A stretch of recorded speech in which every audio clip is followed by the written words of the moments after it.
les enfants aussi. Alors Christina, qui est des éditions La Petite Vie, ne peut pas être là aujourd'hui, mais elle a créé une maison d'édition dans lesquelles on trouve des livres, et après il y a une application en réalité augmentée. Alors on ne l'a pas là, donc on s'en servira pour faire un petit jeu après. Elle a créé un livre qui s'appelle La sorcière à roulettes, et elle nous a demandé à l'association La Cloche de collaborer ensemble. La Cloche est une association qui cherche à changer de regard sur le monde de la rue et créer du lien social entre tous les gens qui habitent avec un domicile et sans domicile. Voilà.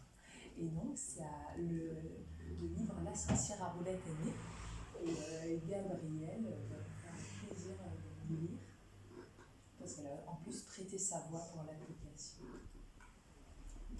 Oui, alors donc moi je suis Gabrielle, j'ai 57 ans. Je suis la maman de 5 enfants et grand-mère d'Isaïa depuis 2 ans. Donc voilà, j'aime beaucoup être en présence des enfants par la force des choses de mon histoire. Enfin, par la chance de mon histoire. J'ai la chance et la malchance aussi, puisque dans tout il y a tout. Alors, ça nous suit une sorte de point de vue tout ça. Depuis 31 mois de m'être retrouvée SDF. À mon âge.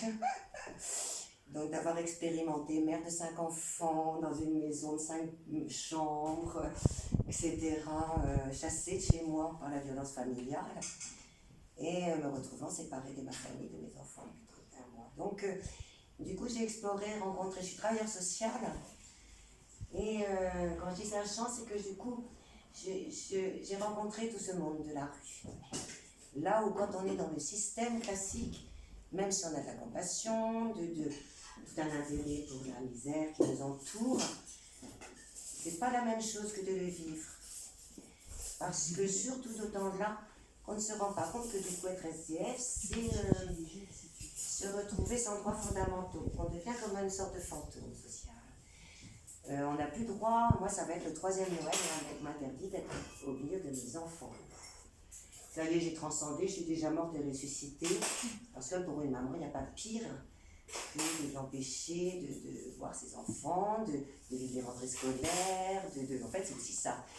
Alors donc, dans cette expérience, je me suis beaucoup intéressée, moi du coup, à la famille, à l'aspect de la famille, le SDF, qui se retrouve sans famille, et qui du coup est un papa, beaucoup des papas.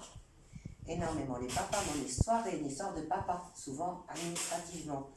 Puisque souvent c'est la maman qui garde le domicile, et puis les papas se retrouvent dans la situation de séparation, qui ne peuvent voir ses enfants.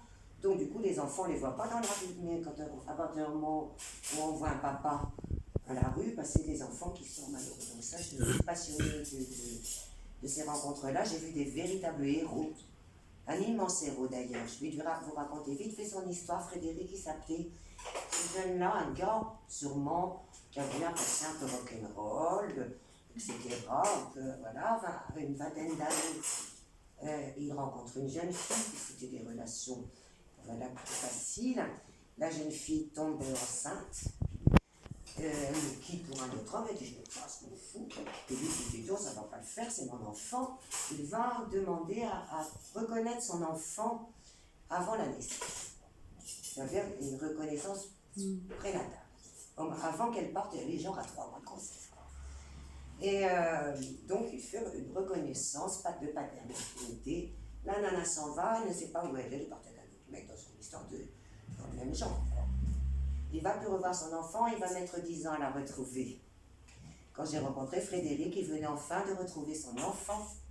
Sa jeune fille, il avait mis 10 ans de SDF dans le monde, en France, pour retrouver son enfant parce qu'il avait plus d'adresse.